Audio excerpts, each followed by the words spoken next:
Hey everyone, Random Guy 66 here, and today I will be doing another Pokemon related video. Ever since its announcement in late February, Pokemon Sun and Moon has been a big topic for Pokemon fans worldwide, even with the launch of Pokemon Go. I, as an avid Pokemon fan, am very excited to see the release of this new game later this year on November 18th here in the good old US of A. Since February, more and more Pokemon for this Hawaii-themed region have been leaked and or released, some of which have been major conversation for many enthusiasts of Pokemon, casual players, and competitive battlers alike. So for all you trainers enthusiasts out there, I have decided to create a special video discussing all the current released Pokemon, or all the current revealed Pokemon for Sun and Moon. So let's do it. So obviously the first thing we're going to be discussing are the new starters for this region, and where better to start off with than Rowlet, our very popular grass type starter.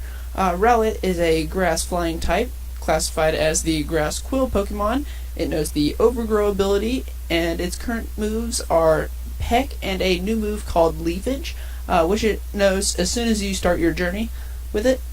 This move attacks the opponents with leaves and has no known additional effects. Pretty basic move. Very basic starter. However, the fact that you can have a flying type from the get-go probably would be of some use to some players, and it's probably one of the things that helps it make it our most popular starter so far. So next, our fire-type starter Lytton, which I feel is going to be another popular starter. It is currently our second most popular starter. It is a basic fire-type Pokemon, classified as the Fire Cat Pokemon. Has the basic Blaze ability and knows Ember currently. So while I have said Rowlet is currently the most popular starter, Lytton isn't exactly very far behind. And besides, what gangster wouldn't want such a lit Pokemon? No. Okay. And lastly is clearly what is our least popular starter, Popplio. Popplio is a water type, classified as the Sea Lion Pokemon. Its ability is Torrent, and its known moves are Pound, Water Gun, Growl, and Disarming Voice. Clearly, this is to Gen 7 what Oshawott was to Gen 5, and Chespin to Gen 6. However, personally, I think I'm going to choose Popplio as my starter. Why? To go against the crowd, but also, but not as a joke, but seriously, I think it'll evolve into something awesome looking. Why is that? Because, well, if you think about it, how many starters in the Pokemon games started out looking dumb? A lot, yeah. And how many ended up looking done once fully evolved? Okay, and why should Popplio be an exception? Okay, there we go. Next up, we have the puppy Pokemon Rockruff. There we go. From the name alone, you could probably tell that this is a rock-type Pokemon. Its abilities are Keen Eye and Vital Spirit, and it knows Bite as its one of its moves. Overall, not extremely exciting, but at least it looks cute. Not sure how it's going to turn out, but I imagine it'll look pretty cool. So, next is Kamala, a normal type classified as the half-awake Pokemon. Obviously, it resembles a koala, but with an M in there for some reason.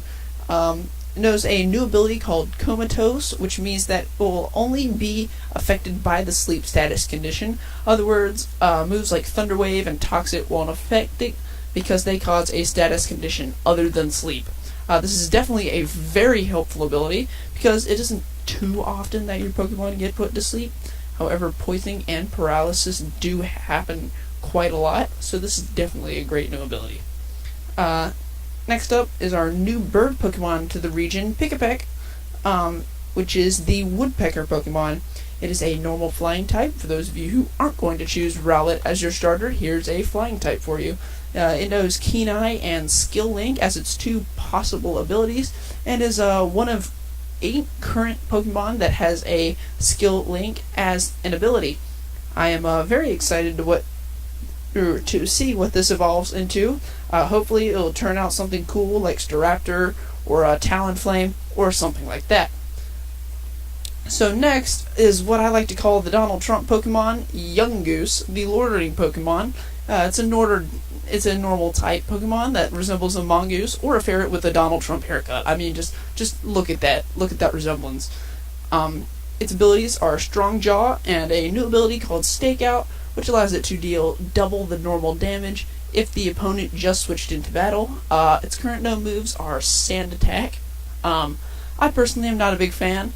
I've never really liked Pokemon kind of this design, like Zigzagoon or Linoon, like that. But I know there's probably someone out there who will definitely want to add this to their lineup. Next, we have a full evolution line for a single bug-type Pokemon, Grubbin. Grubbin is, as I stated, a bug-type Pokemon classified as the larva Pokemon. All we currently know about it is its ability is Swarm. Its evolution, however, is a little more interesting. This Pokemon is called Chargebug, and from the name you could probably guess that this Pokemon is a bug-electric type. That's because this Pokemon is classified as the Battery Pokemon. It knows a new ability called Battery, which allows it to increase the power of allied Pokemon's special moves.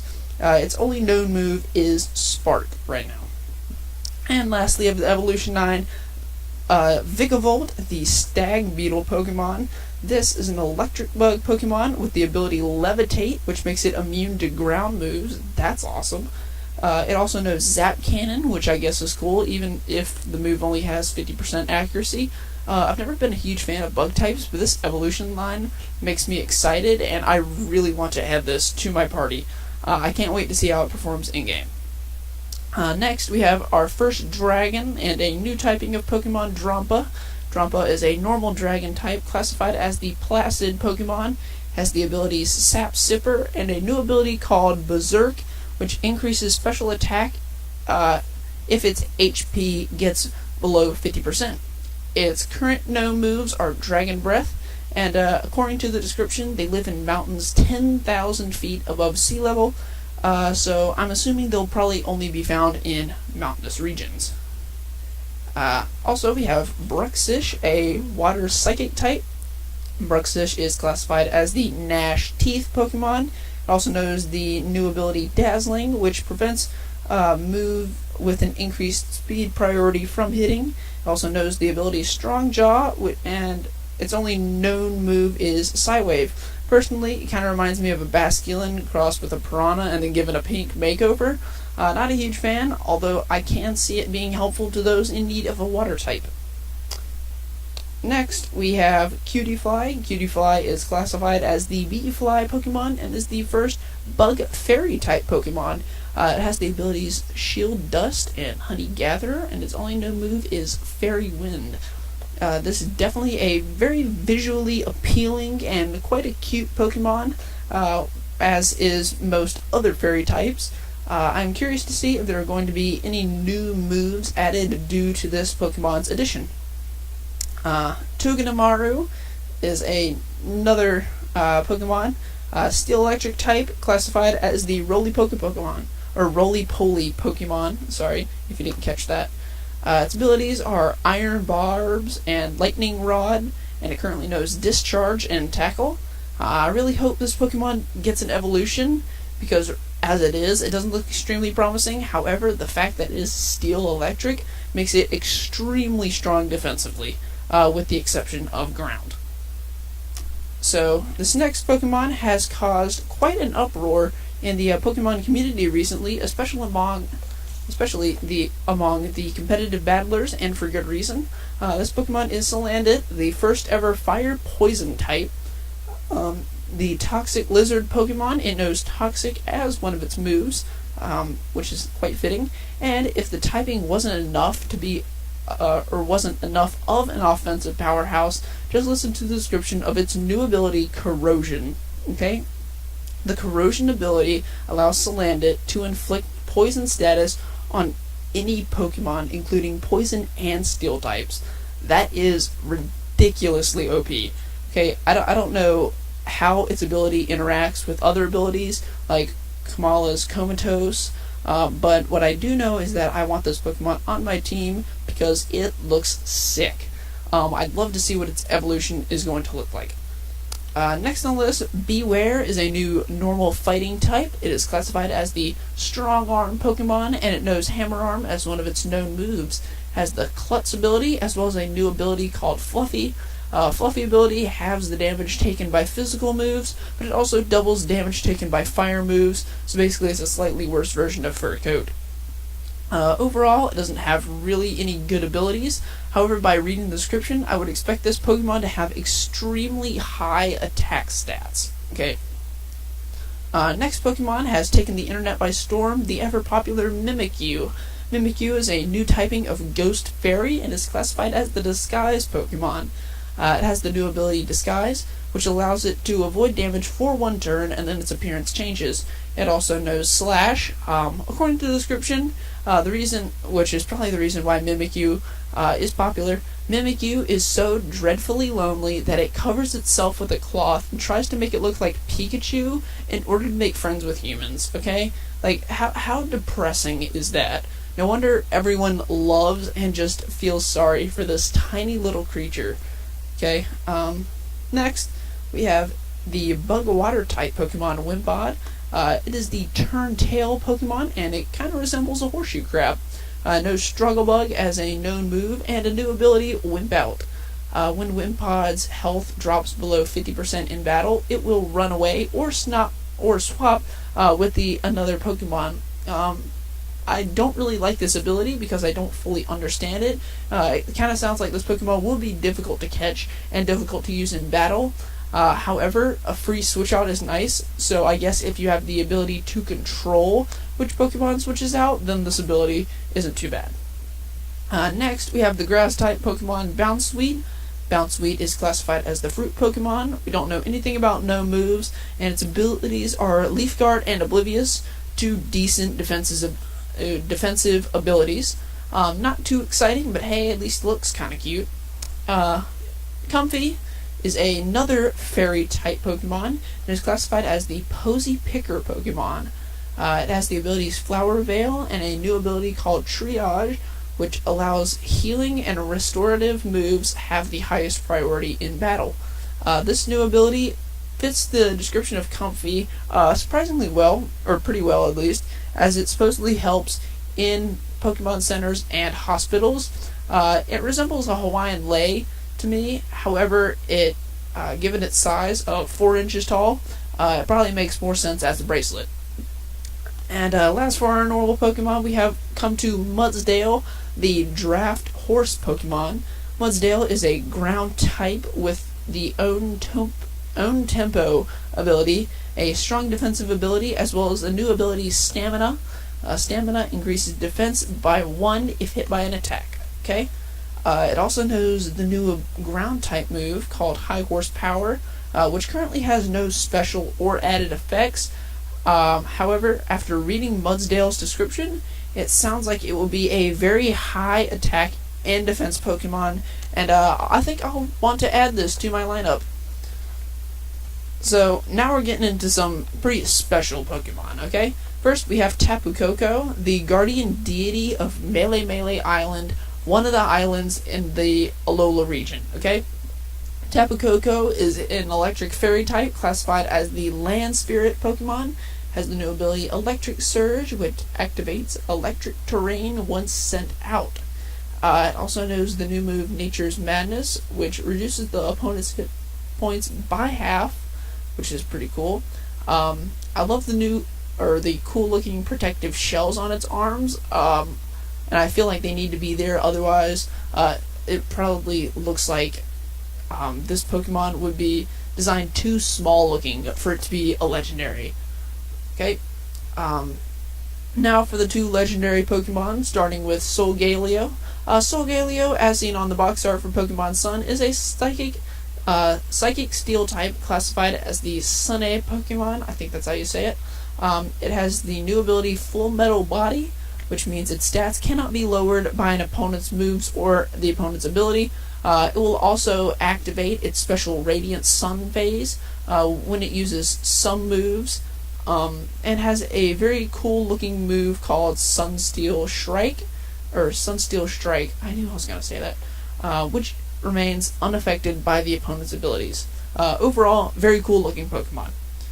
On the opposite side scale of the spectrum, however, we have a kind of creepy looking Pokemon, Lunala. However, its creepiness is somewhat explained by its ghost psychic typing. Okay, it is classified as the Moon Pokemon, that's Moon with an E, and has the new ability Shadow Shield, which lowers the amount of damage it takes by an attack if it has full HP. It also knows the new move Moongeist Beam, which, like Sunsteel Strike, ignores the effects of the opponent's abilities, and like Soulgaleo, it also has a special full moon phase when activated when it uses some moves. So definitely the box art for Sun and Moon is quite promising. And lastly, we have the mythical Pokemon Majourna. This is a Steel Fairy type, and it is classified as the artificial Pokemon, and for good reason. It kind of looks like someone tried to make a Clockwork Diancie. Moving on, it has the ability Soul Heart, a new ability which increases its special attack by 1 stage if a Pokemon on the field is knocked out. Now, I'm not sure if that's a friendly Pokemon or, an opponent's Pokemon, or any Pokemon in general. Hopefully it's that last one. But it also knows the moves Flash Cannon, Lucky Chant, Helping Hand, and a new move called Floor Cannon, which after being used, drops the user's special attack by 2 stages, which is quite a decent amount. Therefore, I would assume that Floor Cannon would have quite a lot of power.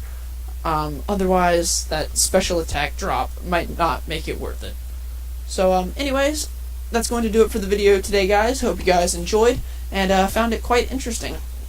I hope you guys are excited, or as excited for Sun and Moon as I am, and I can't wait for November to come. But anyways, for now, hope you guys enjoyed the video, and I guess I'll see you next time. Peace.